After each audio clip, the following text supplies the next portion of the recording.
कांग्रेस खेमे में मायूसी है। हालांकि अब भी कांग्रेस नेता ये मानने को तैयार नहीं है कि बीजेपी दिल्ली में सरकार बना सकती है। दूसरी तरफ बीजेपी ने चुटकी ली है कि कांग्रेस में राहुल और सोनिया के बचाव की तैयारियां शुरू हो गई। 10 साल से दिल्ली की सल्तनत पर शहंशाह बनकर बैठी कांग्रेस की नींद इस बार के एग्जिट पोल ने उड़ा रखी है।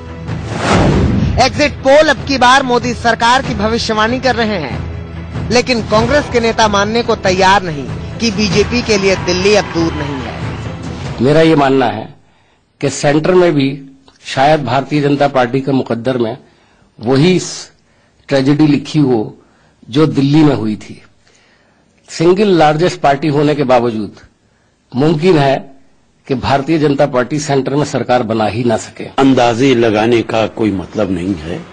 16 तारीख को नतीजा आ जाएगा, देश को पता चल जाएगा किसकी सरकार बनेगी, कौन प्रधानमंत्री बनेगा। एग्जिट पोल तो लोगों की उत्सुकता होती है जानने की कि क्या होगा। सवाल उठा कि कांग्रेस के लिए नतीजे उतने ही विनाशकारी रहे जितना एग्जिट पोल बता रहे हैं, तो क्या उसकी जिम्मेदारी राहुल पर आएगी या किसी और को बलि का बकरा बनाया जाएगा? कांग्रेस खामोश है, लेकिन बीजेपी भला चुप कैसे रहती है? There is a golden rule in Congress. If something good happens, the credit goes to Madam and Rahul ji. And if something bad happens, there is always a scapegoat. BJP भले ही चुटकी ले रही हो, लेकिन पत्रकार और पूर्व एसपी नेता शाहिद सिद्दीकी बड़े संजीदा होकर कह रहे हैं कि कांग्रेस की हार सोनिया और राहुल की वजह से हुई है।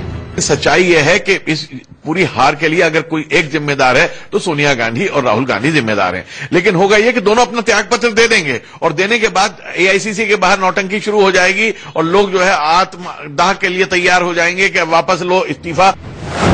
ये एग्जिट पोल के नतीजे हैं। पुख्ता नतीजे 16 मई को आएंगे। कांग्रेस हारी भी तो पार्टी के इतिहास को देखते हुए कहा जा सकता है कि राहुल सोनिया का बचाव किया जाएगा और सामूहिक जिम्मेदारी तय की जाएगी। Ajit Tripathi, India news.